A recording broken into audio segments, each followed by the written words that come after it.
വിശദമായ വാർത്തയിലേക്ക് 3 ദിവസം നീണ്ട അനിശ്ചിതത്വത്തിനൊടുവിൽ എലത്തൂർ ട്രെയിൻ തീവെപ്പ് കേസിലെ പ്രതി ഷാരൂഖ് സൈഫി അറസ്റ്റിൽ.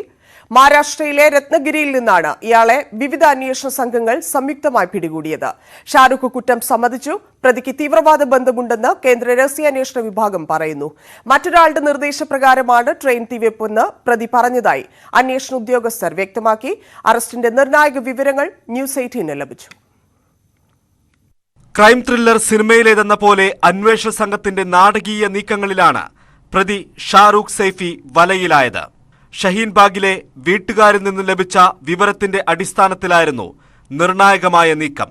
വിവരങ്ങളുടെ അടിസ്ഥാനത്തിൽ ഷാരൂഖിന്റെ 6 ഫോണുകൾ അന്വേഷണ സംഘം നിരീക്ഷണത്തിലാക്കി. പുലർച്ചെ 1:30 ഇതിലൊരു ഫോൺ സ്വിച്ച് ഓൺ ആയതോടെ ലൊക്കേഷൻ കേന്ദ്രീകരിച്ച അന്വേഷണം. ആശുപത്രികളിലേക്ക് അന്വേഷണ സംഘത്തിന്റെ ഫോൺ കോളുകൾ.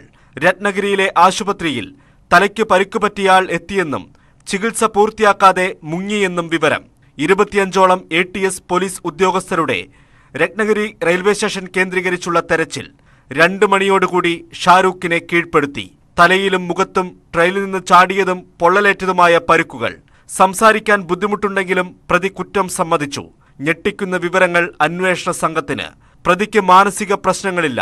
ആക്രമണത്തിന് പിന്നിൽ കൃത്യമായ ആസൂത്രണം. മറ്റൊരാളുടെ നിർദ്ദേശപ്രകാരമായിരുന്നു ഈ ആക്രമണം. ഇതിനായി പെട്രോൾ കേരളത്തിൽ നിന്നു തന്നെ വാങ്ങി. പ്രതിക്ക് തീവ്രവാദ ബന്ധമുണ്ടെന്ന രഹസ്യാന്വേഷണ വിഭാഗത്തിന്റെ കണ്ടെത്തലാണ് ഇനിയേറെ നിർണായകം. ഡൽഹിക്ക് പുറത്തേക്ക് സഞ്ചരിച്ചിട്ടില്ലെന്ന് കുടുംബം പറയുന്ന ഷാരൂഖ് സൈഫി എങ്ങനെ കേരളത്തിലെത്തി? ഈ ആക്രമണത്തിന് എന്തുകൊണ്ട് എലത്തൂർ തന്നെ തെരഞ്ഞെടുത്തു? എലത്തൂരിൽ നിന്ന് പിന്നീട് രക്ഷപ്പെട്ടത് ആരുടെയെങ്കിലും സഹായത്താലാണോ? ഇങ്ങനെ നിരവധി ചോദ്യങ്ങൾ ഇനിയും ഉത്തരം കിട്ടാതെ ബാക്കിയായിട്ടുണ്ട്. ഈ ചോദ്യങ്ങൾക്കുള്ള ഉത്തരമെല്ലാം വിശദമായ ചോദ്യം ചെയ്യലിലൂടെ ലഭിക്കും എന്ന് തന്നെ പ്രതീക്ഷിക്കാം. വിവിധ ബ്യൂറോകൾക്കൊപ്പം അശ്വിൻ വല്ലത്ത്, ന്യൂസ് 18 കോഴിക്കോട്.